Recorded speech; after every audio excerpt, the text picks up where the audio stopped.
আজ হাজির হয়েছি শাহী ফুলকপির রেসিপি নিয়ে। এর আগে অনেকবার আমি ফুলকপির রেসিপি আপনাদেরকে বানিয়ে দেখিয়েছি, আর আজ যে ফুলকপির রেসিপিটি বানাবো সেটি খেতে কিন্তু অসাধারণ। একবার এইভাবে বানিয়ে দেখতে পারেন। এই শাহী ফুলকপির রেসিপিটি রুটি, পরোটা, লুচি, নান, ফ্রায়েড রাইস, প্লেন রাইসের সাথে খেতে কিন্তু দারুণ লাগে। তাহলে আর দেরি না করে ঝটপট রেসিপিটি শুরু করি। ভিডিওটি সম্পূর্ণ দেখুন ও চ্যানেলটি সাবস্ক্রাইব করে বেল আইকনটি প্রেস করুন, যাতে প্রতিটি ভিডিওর নোটিফিকেশন সবার প্রথমে আপনার কাছে যায়।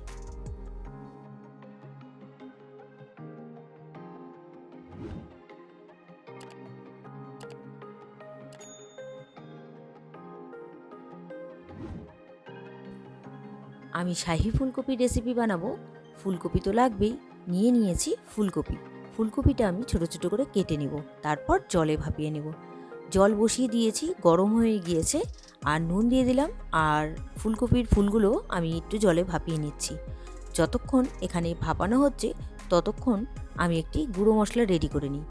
আমি একটি বাটির মধ্যে জল নিয়ে নিয়েছি, তার মধ্যে দিয়ে দিচ্ছি হলুদ গুঁড়ো, লাল লঙ্কা গুঁড়ো, কাশ্মীরি লঙ্কার গুঁড়ো, জিরে গুঁড়ো, ধনে গুঁড়ো, আর কিছুই দেবো না।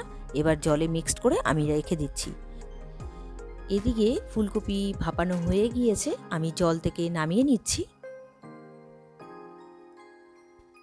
ফুলকপির ফুলগুলো আমি ভাপিয়ে নামিয়ে নিয়েছি, এবার ভেজে নেব। কড়াই বসিয়ে দিয়েছি, কড়াইতে দিয়ে দিয়েছি সাদা তেল, আর দিয়ে দিলাম ঘি। এবার ফুলকপির ফুলগুলো আমি ভেজে নিচ্ছি। একটু কালার চলে আসলেই আমি নামিয়ে নেব, আর দিয়ে দিলাম এর মধ্যে নুন। দেখুন সুন্দর কালার চলে এসছে। এবার আমি নামিয়ে নিচ্ছি। এবার আরেকটি মশলা আমি রেডি করব, তার জন্য নিয়ে নিয়েছি এখানে পেঁয়াজ, আদা, রসুন আর টমেটো। আমি রাফলিভাবে কেটে কড়াই বসিয়ে দিয়েছি, কড়াইতে আবার দিয়ে দিয়েছি সাদা তেল, আর দিয়ে দিচ্ছি আবারও সামান্য পরিমাণ ঘি। এবার দিয়ে দিচ্ছি গোটা গরম মশলা। গোটা গরম মশলা হিসেবে আমি নিয়েছি এলাচ, দারচিনি, লবঙ্গ, গোলমরিচ, আর কিছুই নিইনি। এবার একটু নাড়াচাড়া করে দিচ্ছি। মানে গরম মশলা থেকে সুন্দর গন্ধ বেরিয়ে গেলে আমি দিয়ে দিব রসুন। রসুনের কয়েক কোয়া রসুন দিয়ে দিলাম, আর দিয়ে দিব এর মধ্যে আদা। আদাটাও আমার রাফলিভাবেই কাটা আছে। আদা দিয়ে একটু নাড়াচাড়া করে তারপর এর মধ্যে দিয়ে দিচ্ছি পেঁয়াজ কুচি। আমি রাফলিভাবে কেটে রেখেছি পেঁয়াজ কুচি, সেটাই দিয়ে দিচ্ছি। পেঁয়াজটা একটু কালার চলে আসলে আমি এর মধ্যে দিয়ে দেব। পেঁয়াজটা ভাজতে হবে। পেঁয়াজটা একটু কালার চলে এসছে, এবার আমি দিয়ে দিচ্ছি এর মধ্যে কাজু আর কিশমিশ। কাজু কিশমিশ দিয়ে আবার একটু নাড়াচাড়া করে দিচ্ছি। পেঁয়াজটা দেখুন একদম নরম হয়ে গিয়েছে। এবার আমি এর মধ্যে দিয়ে দিচ্ছি টমেটো। টমেটো দিয়ে একটু নাড়াচাড়া করে তারপর আমি নামিয়ে নেব। টমেটো দিয়ে নাড়াচাড়া করে ভেজে আমি নামিয়ে নিচ্ছি। এটা একটা মশলা তৈরি হবে। দেখুন মশলাটা নামিয়ে নিয়েছি। এবার আমি একটু ঠান্ডা করে এটা মিক্সিং জারে পেস্ট বানিয়ে নেব। আবারও কড়াই বসিয়ে দিয়েছি, কড়াইতে দিয়ে দিলাম সাদা তেল, আর ফোড়ন হিসেবে দিয়ে দিলাম জিরে, গোটা জিরে।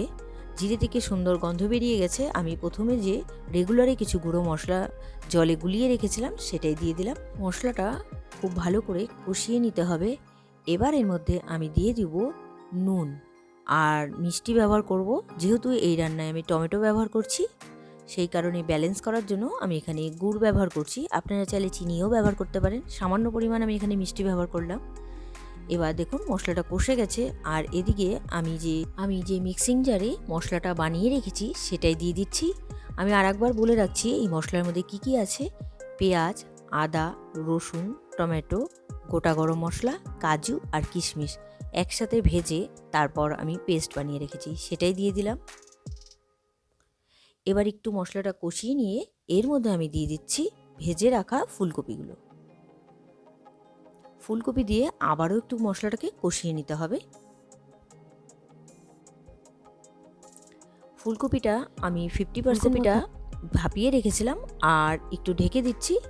এতে সম্পূর্ণ ফুলকপিটা সেদ্ধ হয়ে যাবে। আমি ঢাকনা খুলে নিলাম। রান্নাটা আমার কমপ্লিটই হয়ে এসছে। নামানোর আগে আমি এখানে চেরা কাঁচা লঙ্কা ব্যবহার করছি, আর দিয়ে দিচ্ছি ঘন করে জাল দিয়ে রাখা দুধ। আপনারা চাইলে এর মধ্যে ফ্রেশ ক্রিমও ব্যবহার করতে পারেন, আবার ঘন দুধও ব্যবহার করতে পারেন। যে কোনো একটা চাইলেই ব্যবহার করতে পারেন। এবার নামানোর আগে আমি এর মধ্যে দিয়ে দিলাম ক্রাশ করে রাখা কসুরি মেথি। হাতে একটু ক্রাশ করে নিয়ে সেটাই দিয়ে দিলাম। এবার রান্নাটা কমপ্লিট। আমি ঢেকে দিচ্ছি 2-3 মিনিটের জন্য স্ট্যান্ডিং টাইমে রেখে তারপর সার্ভ করছি। তৈরি হয়ে গেল আজকের রেসিপি শাহি ফুলকপি। আজকের এই রেসিপিটি আপনাদের কেমন লেগেছে অবশ্যই কমেন্ট করে জানাবেন। রেসিপিটি যদি আপনাদের ভালো লেগে থাকে তাহলে ট্রাই করার অনুরোধ রইল। আর ভিডিওটি ভালো লাগলে like, comment, share and subscribe করতে ভুলবেন না। বাই।